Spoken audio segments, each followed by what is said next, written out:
Welcome to You're Fat, I'm Not, ufin for short. We are the self-appointed voice for better health through fitness and proper nutrition education. There's nothing more important than your health, not even the health of your children. Now before you go running screaming from the room, bear with me a minute. If you've ever flown on an airliner before, you've heard the flight attendant say, in the event of cabin decompression, oxygen masks will drop down from the cabinets above. Make sure you put yours on first before you assist anybody else who needs help, including children and the elderly. Why? Because if you don't put your mask on first, you're going to pass out or die from lack of oxygen. Then who are you going to help? Who's going to be the burden? You're going to be the burden and you're going to need help. It's the same thing with your health. If you get sick or you die, you can't help the people that you're responsible for taking care of. Before I go on, let me just say this. There are some people who have a predisposition to gaining or losing a lot of weight. I'm talking a lot of weight. Mental issues, genetics, medications they may be taking, whatever the case may be. I'm not addressing myself to those people. I hope those people get the help that they need. They really have my sympathies.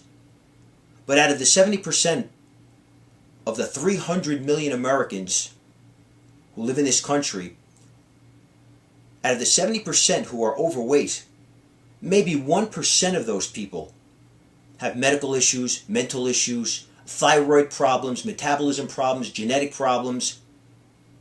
The other 69% who are overweight for a very simple reason. They're taking in too many calories and they're not expending enough calories. So how did this happen?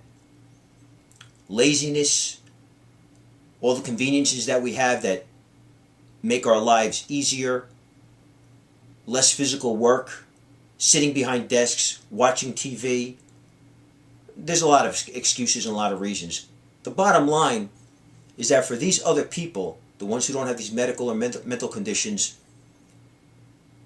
it's a choice.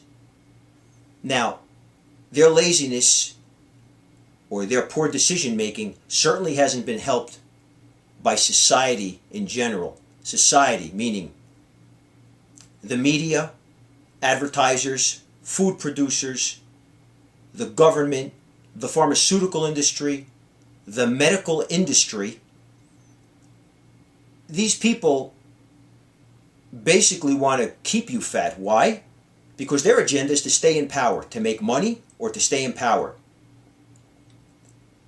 If you lose weight and you're healthy, you're not going to be buying all the crappy food that's out there, all the gimmicky exercise equipment that's out there. You're not going to need all the medication that you're taking for cholesterol and diabetes, high blood pressure. So it behooves them to give you mixed messages and bad information to keep you fat and unhealthy. You add that into the fact that a lot of the normal things, what we call normal, that we do in society, you don't even think of, and it contributes to an unhealthy lifestyle. For example, you go to a ball game, automatic, you got to drink beer and eat hot dogs. You go to a birthday party, automatic, you got to have soda and chips and candy and ice cream cake. You go to a barbecue, you have to have potato salad, hot dogs, and all the rest of the crap that you eat at barbecues. You go to the movie theater, you have to have salty, buttered popcorn. These are things that people don't even think about, but everybody does it. Yet, these are the same people who are bitching and moaning about, I have to lose 20 pounds or 30 pounds. The stuff that you hear every day.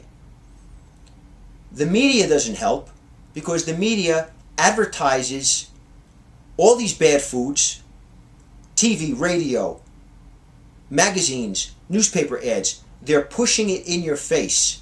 Mind you, I'm on a mission, okay? I want to start a revolution here, but I don't want to shove my opinions down your throat, because my agenda, as I stated the other day, is to let them know that at least there are some people out here who will not be manipulated. Now, I know there are some of you out there who are searching for a voice and who don't want to be manipulated either. I'm for you. I'm not for everyone. I understand that. I understand that. Some of you want to eat your ice cream cake and want to eat your candy and want to go to your barbecues and eat your buttered popcorn. As a matter of fact, some of the 69% of you who are overweight and bitch about being overweight still want to do those things. You know what? Shut up. You can't. If you want to be in the best condition that you can be in, you can't live the lifestyle you're living. That's the bottom line. You got to look in the mirror and be honest with yourself. It's a choice.